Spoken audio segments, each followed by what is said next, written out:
passage. Et comment on a créé une pandémie? Et puis là, à tout moment, on peut créer une pandémie. Il suffit de faire peur aux gens, de les rendre confus. On dit une information puis son contraire.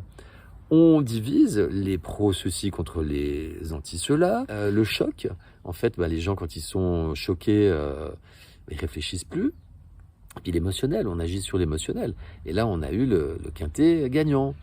Et on a réussi à nous faire passer par un trou d'aiguille. Et donc, si on réfléchit bien, tout ce qui s'est passé pendant 3 ans, c'est exactement ce qui s'est passé juste avant la Seconde Guerre mondiale.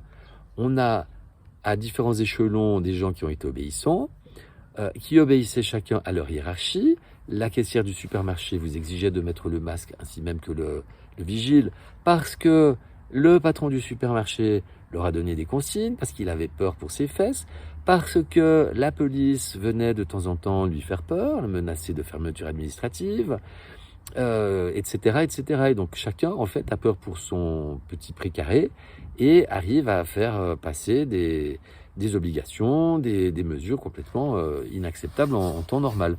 Et avant la Seconde Guerre mondiale, ça a été exactement la même chose. Et c'est ce qui a pu mener à l'Holocauste. Comment on peut créer une pandémie? C'est aussi et surtout sur l'aspect technique, c'est avec une épidémie de tests. Parce que, je vous l'ai déjà dit plusieurs fois, je vous le répète, les mesures qui ont été prises sont basées sur un nombre de cas, que ce nombre de cas est basé sur un nombre de tests positifs, et que le nombre de tests positifs provient du nombre de tests effectués. Donc plus le public va se ruer pour un oui ou pour un non à faire un test qui, en plus de ça, le PCR de son inventeur lui-même n'est pas utilisé pour faire un dépistage et un diagnostic, il va donner beaucoup de faux positifs. En fait, voilà, on crée de fait nous-mêmes une pandémie. En plus de ça, ça peut tout à fait être tout à fait autre chose. Chaque année, il y a des dizaines de petits virus qui circulent pour lesquels il n'y a aucun traitement, pas plus que pour le Corona Circus, en tout cas pour les formes bénignes.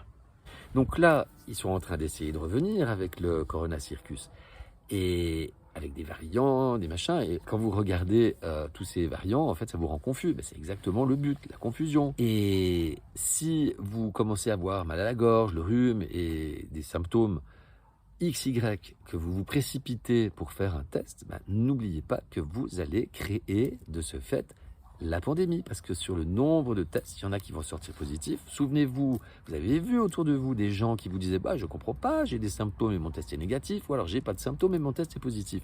Parce que ce test est complètement bidonné, il n'est pas fiable. Donc ça, il faut vraiment le savoir. Pas de test, pas de pandémie.